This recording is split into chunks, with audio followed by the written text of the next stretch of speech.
Hello, and welcome to my review of ShootingSoft.com's Pro Tactical Constructor software. I am a parent who's trying to hold down a job and cannot get to the range as often as I would like. Therefore, this past year I've taken to shooting simulators as a very cost-effective and fun way to try to keep my skills up and to have a medium that is engaging for training my family and friends in safety before it matters at the range. Anyone who can't take this seriously doesn't get to move on. But first, laser training safety rules. 1. Treat training weapons as if they are real. Follow the 4 rules of firearm safety. 2. No enabled weapons or ammo in or anywhere near the training area. Verify it. 3. Designate a downrange. Never break the 180, and discipline yourself heavily if you do. Laser firearm training is a very powerful tool that will get you comfortable with firearms quickly. However, this will also potentially make you very complacent for safety, so you must exercise discipline at all times. This image is an example of the laser training weapons I use. While some are dedicated laser pistols, others were airsoft that have been decommissioned and converted into laser guns, whether they were basic cheap springs, which are painted orange here, or gas blowbacks, which potentially can still fire projectiles. You must exercise safety or someone may get an eye out, whether by photons or projectiles. To begin, we start a new scenario, go into the editor, create a building block, which is a 3x3, and we'll take the ceiling tiles off so we can modify what's inside of it. Hold the shift button down to modify object attributes and bring up the options. We're going to place a bunch of chairs, use tiling by placing a nice row, and then Control-C, Control-V, copy-paste to place things down. Again with tables, as you're placing, use the Q and E keys to rotate objects, or place it and use the arrow key to rotate the object. Once you've got a nice arrayed building, we're going to add doors to entry. We're going to have an entryway that will be for reception, and we're going to have some nice basic furniture there just for obstacles for people to hang around.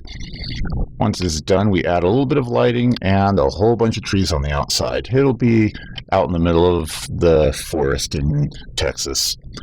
I like trees. I like to see them where possible, so let's add a bunch of nice happy trees. Then add, again, bushes.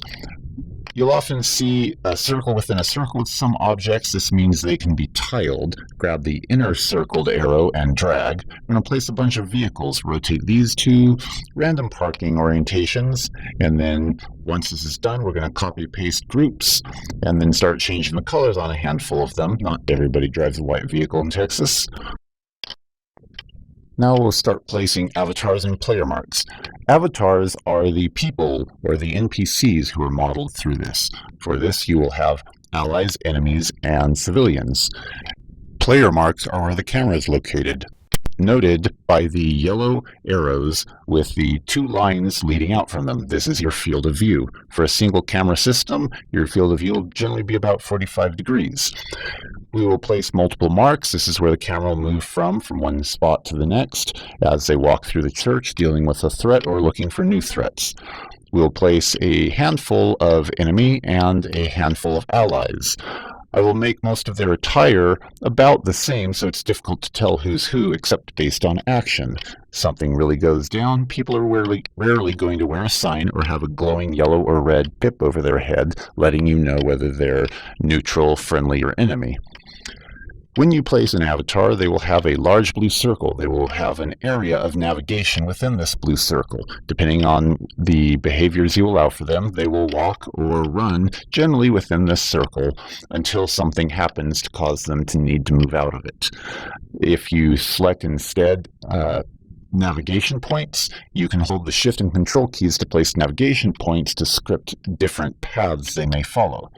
Now we'll add a whole bunch of civilians. These are the yellow blips. Place them everywhere, make them look somewhat random, start arming people. All right, we're starting to have something that looks like a real exercise. I'm using the mouse. I'm going to shoot at him. He runs around. I keep shooting. Got to be careful not to hit civilians. Okay, dropped him. Do the scripted walkthrough. All right, there's a nice lady. She's not shooting, but she should. There we go. One shot to the air sets her off. Somebody else runs in. I shoot him. Okay. Walk out in the parking lot. Scripted motions seem good. There's a bad guy. Seems to like chickens.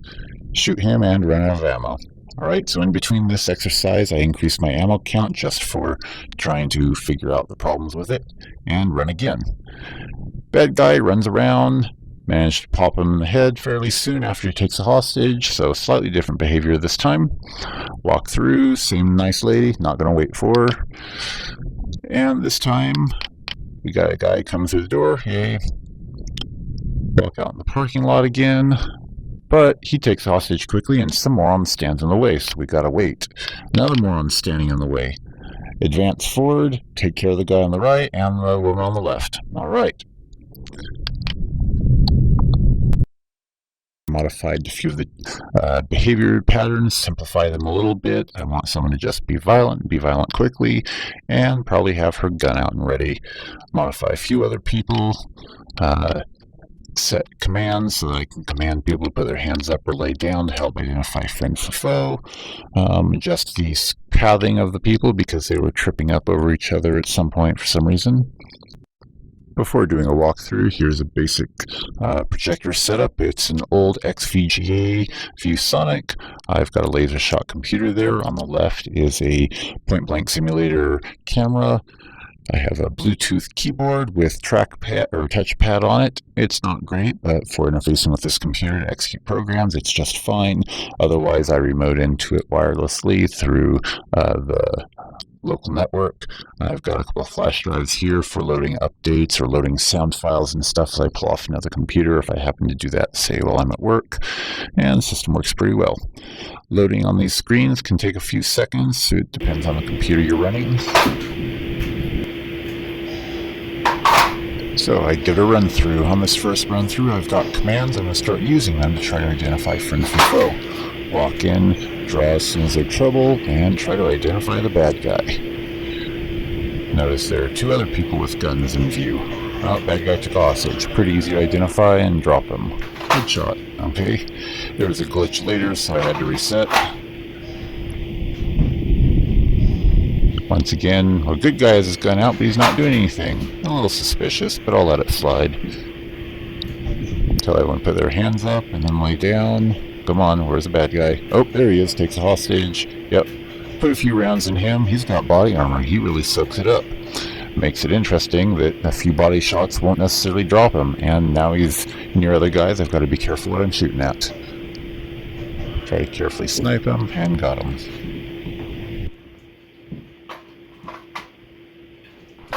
Now that things seem to be going well, after a few more iterations, I turn off invulnerability, put ammo limits back on, and I turn off the randomization. Since randomizations seem to be breaking it, I didn't quite constrain my parameters on a lot of these things well enough to allow random behaviors that just kept jamming up the scripting, so I had to go back to fixed behaviors.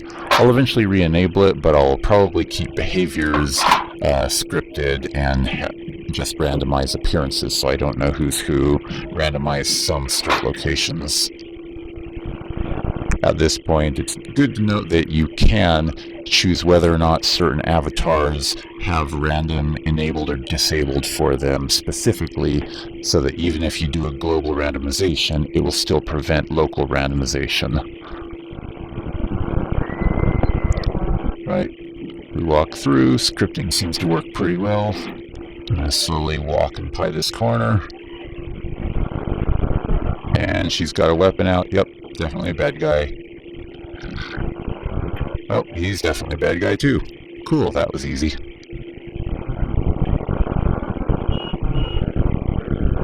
Horn outside attracted my attention, so scripted walking outside carefully.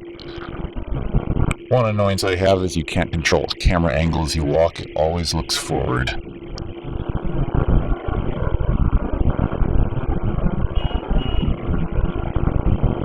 Alright, I'm going to call out a command to try to identify. Oh, that's easy to identify. Holding hostage and drop him. I call a command. She doesn't get down, starts shooting at me, so I shoot back. Notice that pedestrian carrying a weapon was still standing there because he was done doing his job. Two more guys. I dropped one of them. This guy disarmed, so I'm not allowed to shoot him anymore. I actually shouldn't have shot them that time. Looks like the cop who was behind him already disarmed him. And cycle through, see what the collateral is, see what I contributed to and the allies. We're getting on 10 minutes, so I'm going to wrap up this review. I'm going to do a few more reviews on the software because it's actually pretty powerful. There is a lot you can do, and it's largely limited by your imagination. Don't be gentle on yourself in training. Push yourself. Make yourself think. This software is great for making yourself think, because if you ever have to actually pull your weapon, you want to make darn sure you're making the right call. This software can at least help you challenge some of your preconceptions about what you might do in situations. The randomization feature is incredibly powerful. You can walk into a simulation you've generated and not know what's going to go down. This will keep you on your toes, and it will keep you thinking anytime, regardless of whether or not your weapon is deployed. And in creating this review, I also realized I was flagging nearly everybody. There's something I need to be working on. Hello, and welcome to my review of Shooting Soft's Pro Tactical Instructor, the reimagined El Presidente. What got me thinking about this is, while we all may be out at the range shooting, whether USPSA, just paper targets, whatever, many have heard of some of the training drills, such as the El Presidente, used to assess and train skill. Well, as I was thinking about this, working with the software, I realized this software is actually just fine for doing similar drills in a way that will add more stress. The Pro Tactical Constructor comes with 90 preloaded exercises, 30 military, 90 police. These exercises are great for making you think about whether or not you should engage, what order to engage, and what to do when you have multiple targets. This was what got me to thinking about the El Presidente in a few of them because I had 3 targets and they were all shooting back. Most shooting software starts with some sort of paper targets to begin with.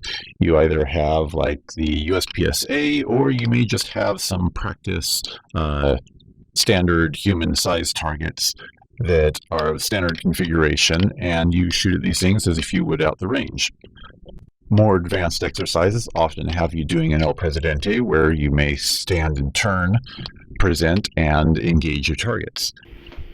Most of this software doesn't actually provide much in the way of stress. You can stress yourself out running up and down stairs, doing some push-ups, carrying an extra 40 plus pounds of gear if you want, LARP to your heart's content, but ultimately, if you are not stressed when you are practicing these things, it's going to be very different from when you're out at the range at a competition and you've got to perform. So, one beauty of this software is the way it will add stress to your attempts at what would be a standard drill. The El Presidente, turn, present, fire 2 in each target, reload, fire 2 again, or other variations, fire 1 to the head for after the reload. Or start with a rifle and transition to the pistol. There are many variations on it. However, one thing they all have in common is they're static. They're generally pretty boring. You can move yourself, but your targets don't move. Your targets don't shoot back. Your targets are uninteresting and are just stand there soaking up bullets. Well, this software allows you to do something similar. You can make a stupid avatar that will just stand there, rocking back and forth, not allowed to do anything, and you can put rounds in it. That's not terribly useful. Or you can engage the AI, give it a weapon, let it move, let it do various different things, throw hostages in the mix, or civilians that can potentially be taken hostage. There's a lot you can do here that will add stress. You can decrease your own quote-unquote life, or the number of rounds you can take, and increase the number of rounds they can take. Give them body armor. You can make these guys veritable bullet sponges hopped up on PCP, such that you can put 2+ rounds in the head and they won't drop. You could probably put 10 to 20 rounds in the torso and they won't drop. Or, with a bit of fine-tuning, you can make them drop with the appropriate number of rounds in the appropriate location. But, given them the ability to move, will still make this a much more challenging exercise, especially since you can be killed over and over and over. You don't know how accurate they're going to be, and try hitting that annoying little head as they're running around, and you have to get headshots because they've got body armor and have 50 hit points. Still not enough? Walk or run figure 8s or circles in your room. Crouch. Do it around and behind barriers. Put a backpack on. Run up and down the stairs. Every time you lose, do 50 push-ups, or 20. Every time you lose a hostage, do another set of push-ups. There are a lot of things that can make this stressful. It's all on you for your training.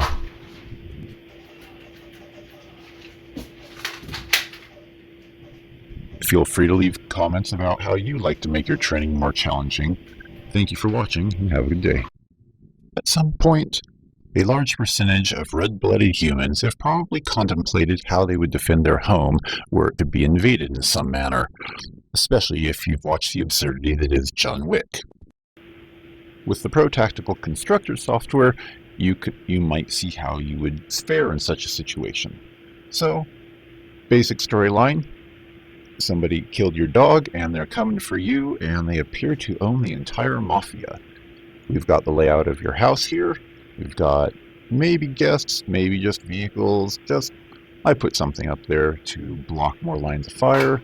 And we got people coming from every angle. Defend your home.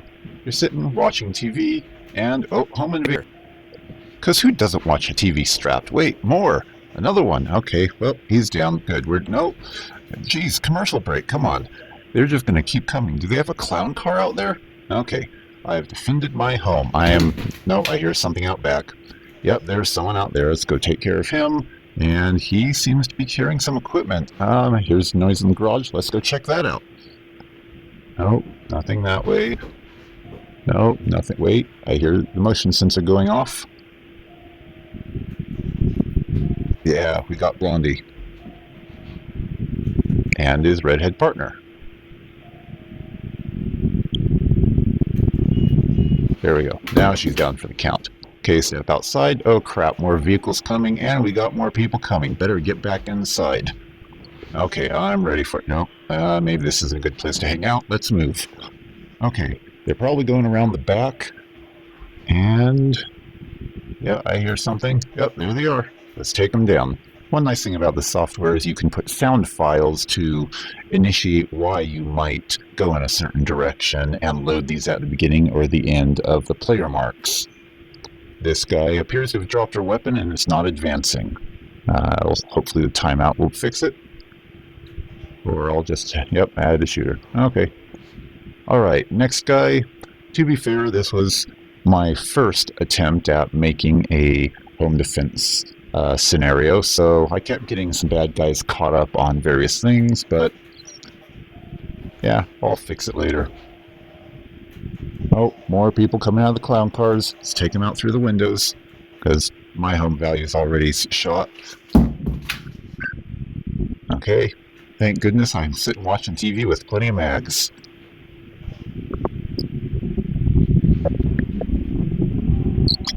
Okay, good. I think they're done. The clown car. Nope, here's another clown car. And out they pop. 1, 2, 3, 4. It should be noted that I have this on invulnerable right now, or I'd have been long dead. I've taken way too many hits.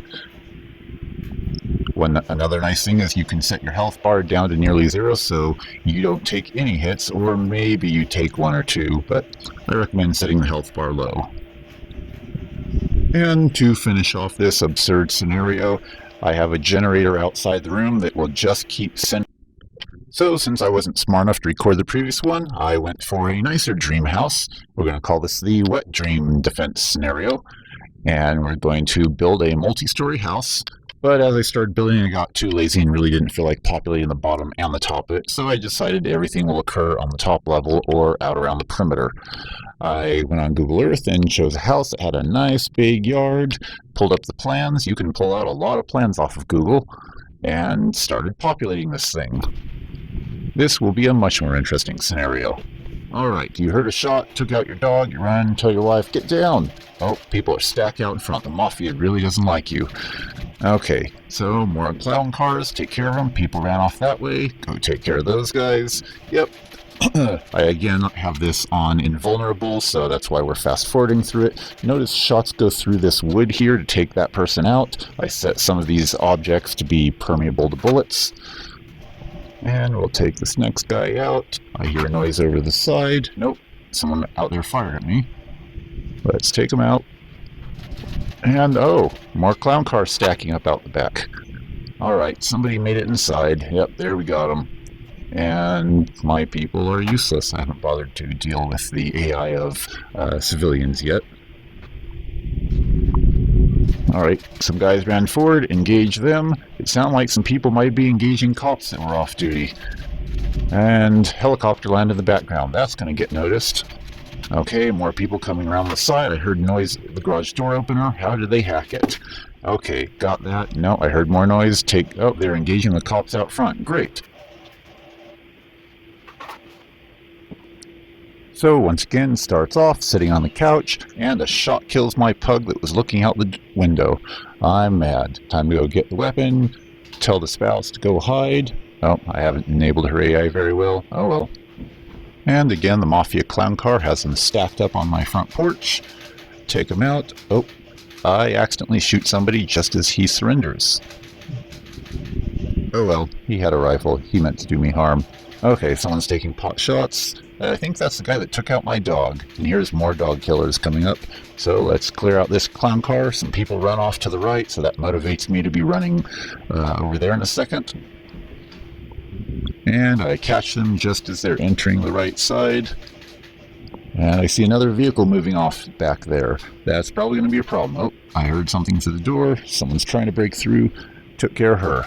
And her buddies are all stacked up. Okay, there's 4. I think that accounts for all of them, but I think there was one more. So let's go check the back, because I heard a scream. Oh, there they are.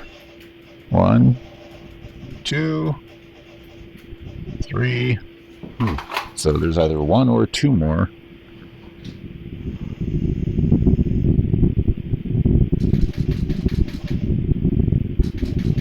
Yep, they appear to be packing these 4-door sedans. Okay, someone's hiding around the corner. Let's pie this corner. Took care of her.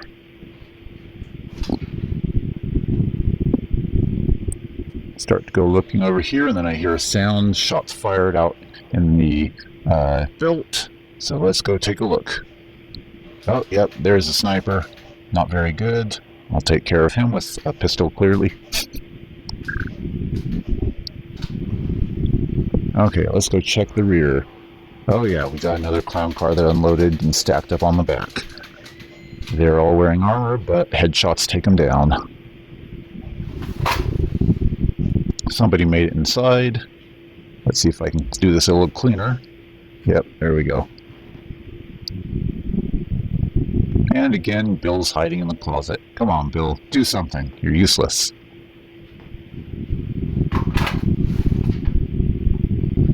Alright, let's go check the doors, because they keep trying to come in through those doors. Oh, nope. I hear more cars coming up.